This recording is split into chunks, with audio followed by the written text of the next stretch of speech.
दैनिक हजारौं युवाहरूले देश छोड्दै गर्दा यही देशमा म केही गर्छु भनेर बसेको छु। रात दिन मेहनत गरेको छु, दुःख गरेको छु, सक्दो प्रयास गरेको छु। आज नहोला, भोलि नहोला, केही छैन, तर कुनै न कुनै दिन त सफल हुन्छु भन्ने आश गरेको छु। कसैसँग भिख माग्या छैन, काम चोरेको छैन, कसैको लुटेको छैन। एक दिन आफ्नै परिश्रमले सबै पाउँछु भन्ने विश्वास गरेको छु। तर पनि कहिलेकाहीँ मन भित्रैबाट मर्ने गर्छ। जब दुःख अनेक गर्दा पनि सफलता पछि पर्ने गर्छ। सानो छँदा एकदम माया गर्ने परिवार र आफन्तले पनि अहिले आएर हरेक दिन तिरस्कार गर्ने गर्छ। हुन पनि हो, जवान भइसक्यो, परिवारको भार लिनुपर्ने बेला आइसक्यो। तर साँच्चै भन्ने हो भने आफ्नै भार समेत लिन गाह्रो हुने अवस्था छ। बा बुढो हुँदैछन्, आमा नि कमजोर बन्दै गएकी छिन्। घरको निम्ति केही गर्नुपर्छ, बुझेको छु। अब त अघि बढ्नुपर्छ, बुझेको छु।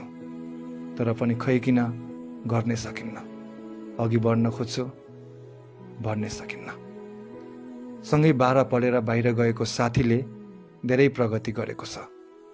जग्गा किनेर घर बनाएको छ, आफ्नै खुट्टामा उभिएको छ, परिवारलाई हेरेको छ।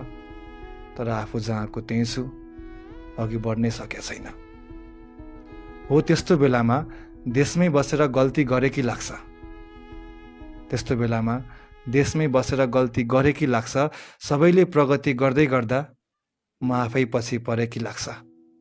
मन भकानिन्छ, एकदम आत्तिन्छु। के गरौँ, कसो गरौँ, तनाव झन् बढ्न थाल्छ। अनि त्यस्तो बेलामा फेरि आफैलाई सम्झाउँदै भन्छु, म घरको जेठो छोरो हुँ, हार मान्नुहुन्न। हल्का अँध्यारो भएको मात्र हो, अन्धकार मान्नुहुन्न। म घरको जेठो छोरो हुँ, हार मान्नुहुन्न।